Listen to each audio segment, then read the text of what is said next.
ബിസ്മില്ലാഹിർറഹ്മാനിർറഹീം. അൽഹംദുലില്ലാഹ് സ്വലാത്തു വസ്സലാമു അലാ അഷ്റഫിൽ മുർസലീൻ വഅലാ ആലിഹി വസ്സഹാബിഹിൽ ഫായിസീന അമ്മാ ബഅദ്.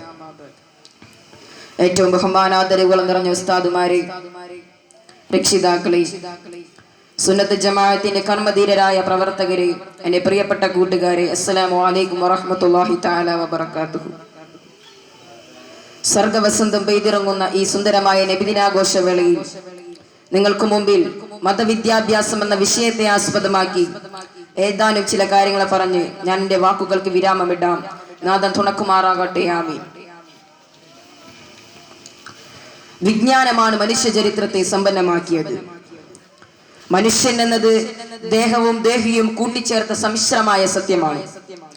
ദേഹത്തെ പുഷ്ടിപ്പെടുത്താൻ മനുഷ്യൻ അന്നപാനം ചെയ്യുന്നത് പോലെ ആത്മാവിനെ ശുദ്ധീകരിക്കാൻ ധാർമ്മിക വിദ്യാഭ്യാസം അഥവാ മതവിദ്യാഭ്യാസം അനിവാര്യമാണ്.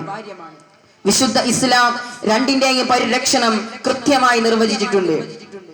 നിനക്ക് നിന്റെ ശരീരത്തോട് കടപ്പാടുണ്ട് എന്നതുപോലെയാണ് വിജ്ഞാന സമ്പാദനം ഓരോ വിശ്വാസിനിക്കും നിർബന്ധ ബാധ്യതയാണെന്ന് മുത്തുനബി നമ്മെ പഠിപ്പിക്കുന്നു.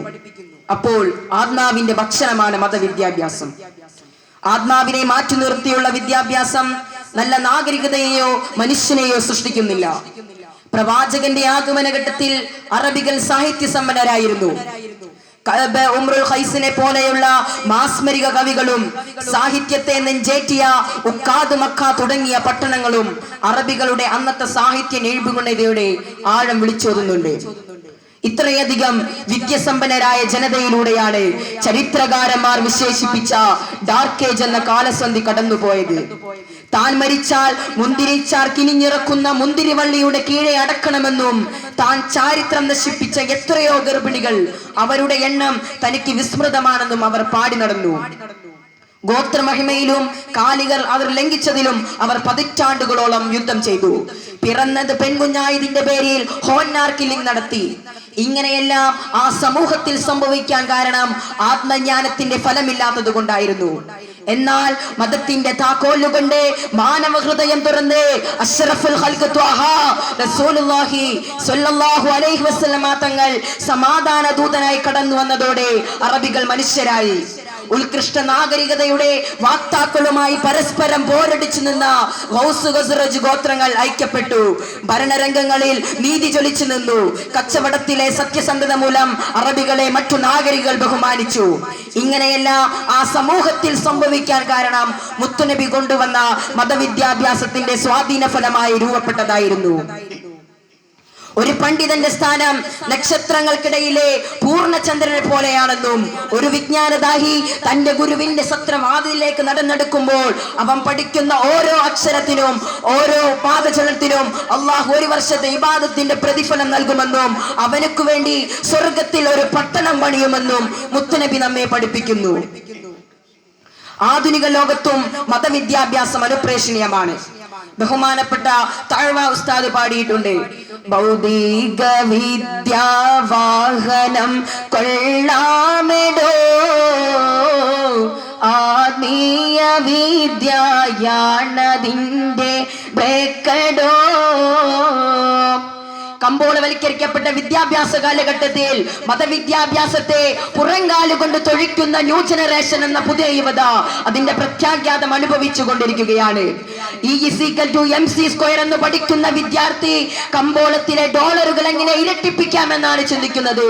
മാതാപിതാക്കളോട് എങ്ങനെ ബഹുമാനിക്കണമെന്നോ സഹജീവിയോട് എങ്ങനെ പെരുമാറണമെന്നോ അവൻ പഠിക്കുന്നില്ല. സുഖജീവിതത്തിന് സ്വന്തം മാതാപിതാക്കൾ ഭാരമായപ്പോൾ ആദ്യമായി വൃന്ദമന്ദിരങ്ങൾ പണി കഴിപ്പിച്ചത് അവരാണ്. ലൈംഗികതയിൽ ധാർമ്മികതയില്ലാത്തത് കൊണ്ട് മൃഗതുല്യമായ സ്വഭാവ രൂപീകരണമാണ് അവരിൽ രൂപപ്പെട്ടത്. അതുകൊണ്ടാണ് 1.7 അമേരിക്കയിൽ ഒരു പീഡനം നടക്കുന്നുവെന്ന് നാം അറിയുന്നത്. വാറൻ സുഫറ്റും സിൽഗേറ്റ്സും കോടികൾ സമ്പാദിക്കുമ്പോൾ ഒരു നേരത്തെ ഡോളറിന്റെ വരുമാനത്തിനു വേണ്ടി ജീവിതം നരകിക്കുന്ന പട്ടിണി പാവങ്ങളുടെ കഥനകഥ നാം സാമ്പത്തിക വികേന്ദ്രീകരണ പേരിൽ അറിയുന്നത്. ഭാര്യ ഭർത്താക്കന്മാർ പരസ്പരം വസ്ത്രങ്ങളെ പോലെയാണെന്ന ദാമ്പത്യ മഹിമ തിരിച്ചറിയപ്പെടാത്ത സമൂഹത്തിലാണ് അസ്വാരസ്യങ്ങളും വേർതിരിയലുകളും രൂപപ്പെടുന്നത്. അധികാരം ദൈവത്തിന്റെ അമാനത്താണെന്ന് തിരിച്ചറിയാതെ അത് തന്റെ സർവസ്യമാണെന്ന് ധരിച്ച് വശായ ഭരണാധികാരികൾ കാണിക്കുന്ന നെറുകേടുകൾ ലോകത്ത് നിലനിൽക്കുന്നത് ദൈവഭയം പ്രാധാന്യം കൽപ്പിക്കാത്തത് കൊണ്ടാണ്. മതവിദ്യാഭ്യാസം നല്ല സഹവാസവും സഹവൃത്തിത്വവും പഠിപ്പിക്കുമ്പോൾ മെറ്റീരിയലിസം പഠിക്കുന്നത് കുറുക്കുവഴികളാണ്. നമുക്കറിയാം, ഇന്ന് നമ്മുടെ യുവാക്കൾ തെറ്റായ ആസക്തികളിൽ വർദ്ധിച്ചു വരികയാണ്. മദ്യവും മയക്കുമരുന്നും അവരെ വിഷാദ രോഗികളും ഉന്മാദികളുമാക്കുന്നു. സാങ്കേതിക വിദ്യയുടെ വിശാല ലോകം അവരെ തെറ്റായ വഴികളിലേക്ക് നയിക്കുന്നു. മനുഷ്യന്റെ ഏറ്റവും വലിയ സമ്പത്ത് അത് മനസ്സമാധാനമാണെന്ന് പഠിപ്പിച്ച വിശുദ്ധ ഇസ്ലാമിന്റെ സന്ദേശങ്ങൾ പറഞ്ഞ് തെറ്റായ ആസക്തികളിൽ വർദ്ധിച്ച സമൂഹം ആൾ ദൈവങ്ങളായ യോദ്ധാചാര്യന്മാരിലും നിശാ ക്ലബുകളിലും അംഗങ്ങളായി ജീവിതം നിർവഹിക്കുകയാണ്.